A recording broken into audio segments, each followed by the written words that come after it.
You refuse the promises of God because you would rather live in your sins. LGBT parented families are built in many ways. I'm not here to list and define those paths to parenthood. But God has given us a way out through Jesus Christ. I'm here to say a few words. God says, come now, let's reason together. Though their sins be washed away, they can be white as snow.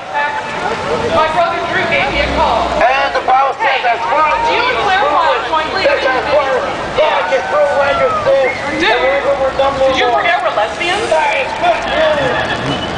Drew was surprised to learn that, although Claire and I have been together almost as long as he and his wife, Claire and I enjoy no federal benefits of marriage. And why is that? We make a home together. We stood side by side at our parents' funerals. We're raising these little guys, the children we dreamed of. Are we not married? 15 years ago, Claire and I exchanged vows at a big commitment ceremony. Last October, we flew to LA, bought a license, and exchanged vows again. Have we not made honest women of one another? And what does the marriage of two lesbians look like? It's very exotic. If the check might not make it to the credit card place on time, we panic together. We use the Corel bear I bought at Kmart when I got my first place. We cheer when we earn a free ticket on Southwest. If I ask, is my butt getting fat? She lies. What does an LGBT parented family like? Day in and day out, our family isn't much different from others. Kid art on the walls, lots of laughing, inventions made of cardboard boxes, a little bit of free algebra, great relationship with the boys and its cycles. We like to think we're one Portuguese water dog from being a perfect American family.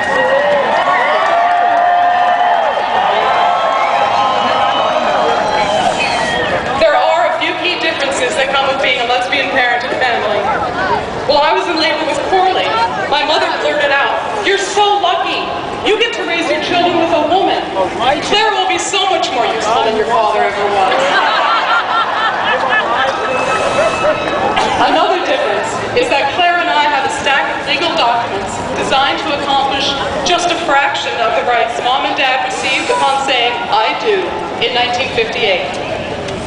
When I was born, no background checks at the FBI, no worrying about custody in the event that my mother died in labor, no rushing to a state with favorable adoption laws in time for my birth. Once I was born, these legally married people became legal parents. There exist community and governmental structures to define and support life parents, life partners who live together, share responsibilities, finances, sorrows, and celebrations. Nobody needs to jury-rig a procedure to grant rights to non-birth or non-biological moms and dads just because we're lesbian or gay. We have words to describe the situation that Claire, Corley, Scott, and I enjoy, and they're not domestic partnership or civil union or even non-traditional family. Let's call a parent from day one. Let's call marriage, marriage.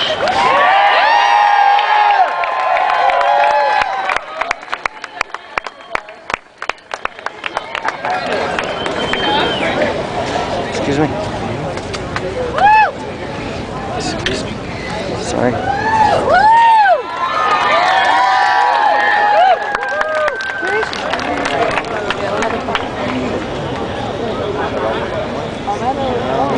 One of the very best known biblical stories is the story of the Exodus. It is the very first religious holiday about freedom. In the Jewish tradition, it's called Passover.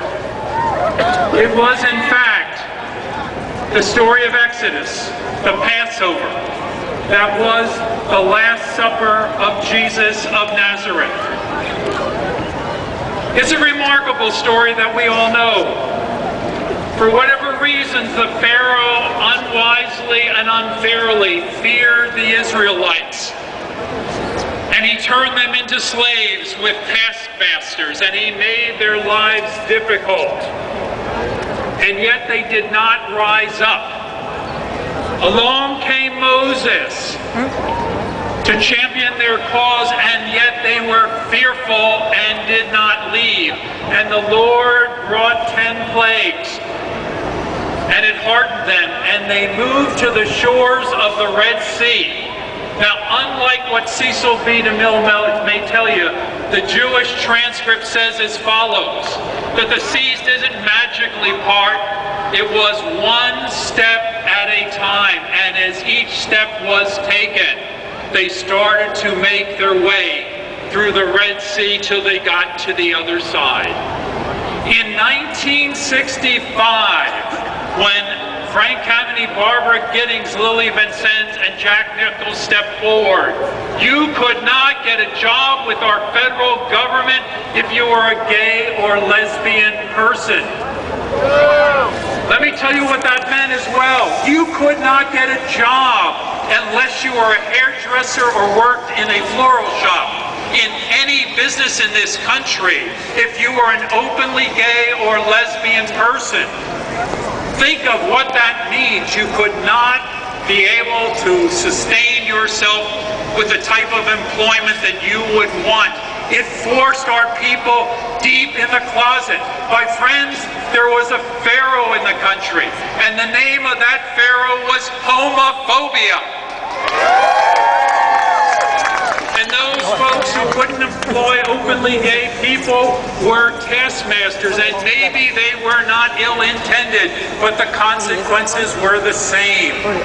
At that moment in time, without any proof, the American Psychiatric Association declared us to be mentally ill.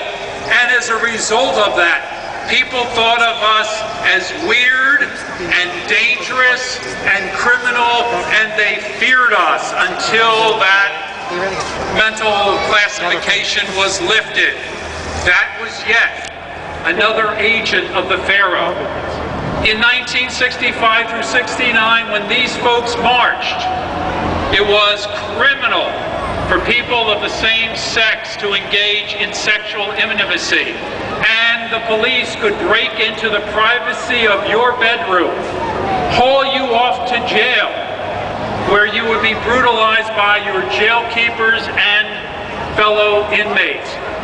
That was what homophobia was like in 1965 through 1969, and let us never forget it.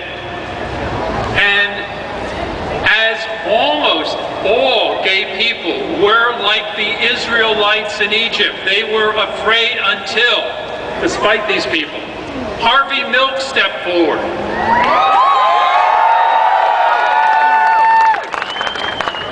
Bravely identified himself as a gay man, and after multiple attempts became the first openly gay elected official in this country. It was like the Israelites standing at the foot of the Red Sea. It started to part. In the mid-1980s, at the beginning of the AIDS crisis, when it was called a gay disease, thank God for ACT UP, because what ACT UP and others who joined them knew was that otherwise good people viewed it as, quote, the gay disease, and why should we care? ACT UP cared, and those who joined them cared, and it was yet another step forward through the Red Sea. Today we stand on the other side. We stand on the Sinai. And what do we know about the Sinai? It was that it took the Israelites 40 years to reach the Promised Land. 2009 is the 40th anniversary of the last of the annual reminders here. And why 40 years? Because in biblical times that was 2 generations. And what is 2 generations? It's not enough for somebody to say you're free. What's important is that you feel free, that you overcome your internal racism, that you overcome your internal homophobia, and it has taken us that period of time. You know, we made a documentary film at Quality Forum about a guy by the name of Jim Wheeler. It's called Jim in Bold. And Jim was a great young poet, age 18, and he took his own life. And I read one of his poems, and I said to his sister, "What do you know about this poem?" She said, "Oh, I know a lot about the poem." He wrote the poem after he was surrounded in his high school locker room and urinated on. And despite what everybody else told Jimmy in terms of parents and friends, that he was a great and special guy, he internalized what his peer group said about him, and I will never believe that he committed suicide. What I believe is that homophobia murdered him. I'm actually listening to a lecture in front of Miami Council right now. We must do everything.